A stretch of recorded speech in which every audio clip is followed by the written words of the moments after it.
Kerala, I have to say, is one of the most phenomenal places on earth. Let me just sketch it. It's about the size of West Virginia, a narrow strip of land on the southern coast of India.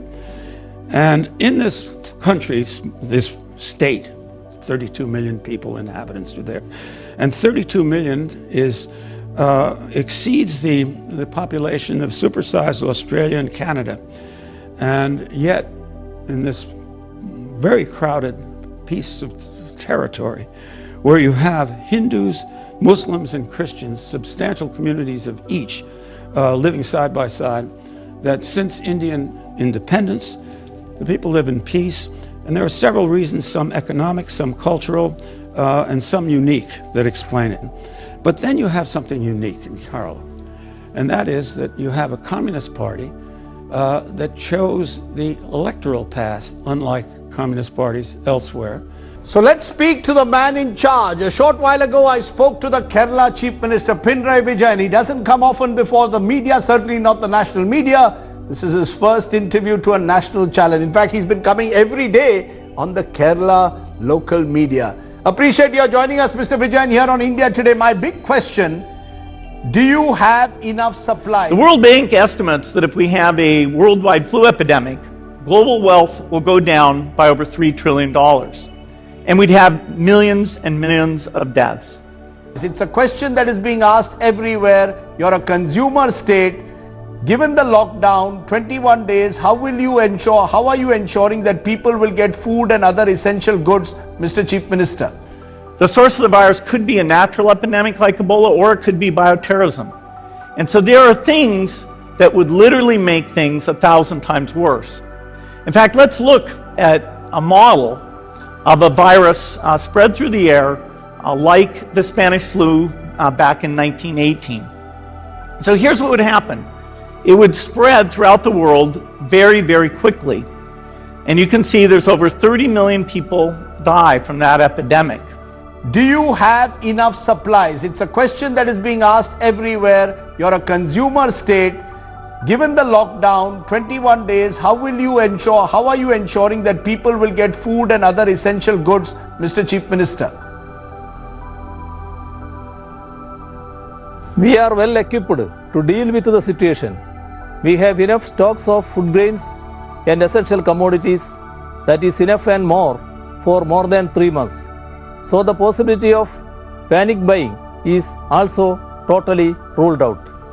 So you're saying you have enough stock to last this entire period, no problem with that? There's no need to panic. We don't have to hoard cans of spaghetti or go down into the basement.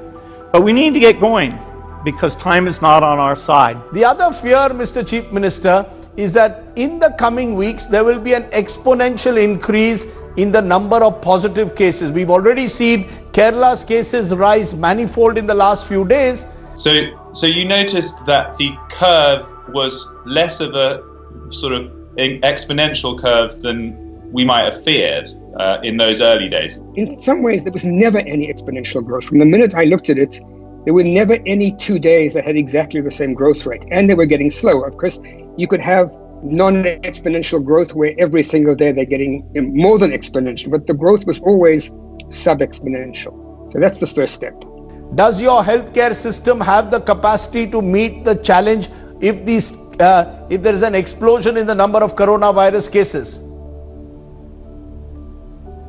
Based on our experiences thus far and the steps taken so far, we do not foresee on exponential growth. However, we are geared up to meet any eventuality. Buildings are being taken over and systems are being put in place to ensure adequate quarantine, isolation, observation, medical assistance facilities. All these things are being done. We've invested a huge amount in nuclear deterrence, but we've actually invested very little in a system to stop an epidemic. We're not ready for the next epidemic. Let's look at Ebola. I'm sure all of you read about it in the newspaper Lots of tough challenges. I followed it carefully through the case analysis tools we use to track polio eradication.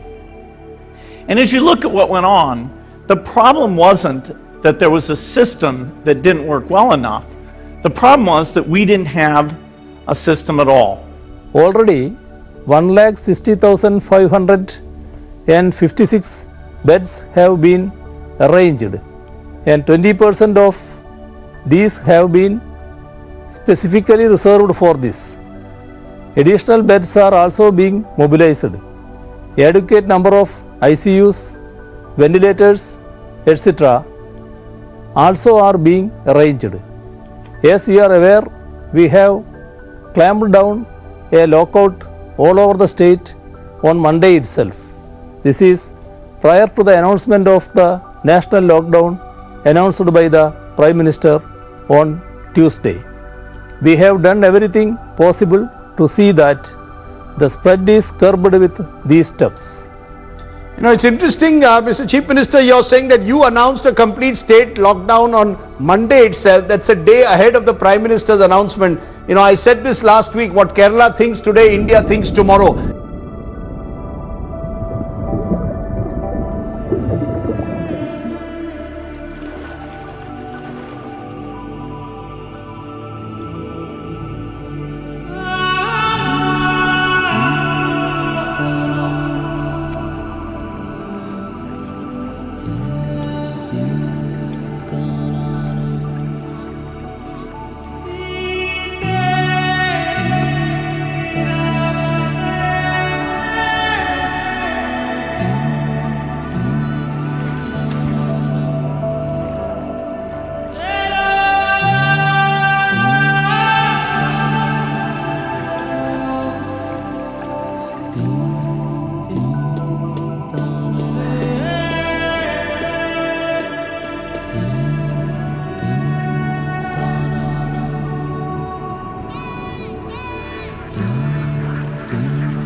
The most fascinating water world on Earth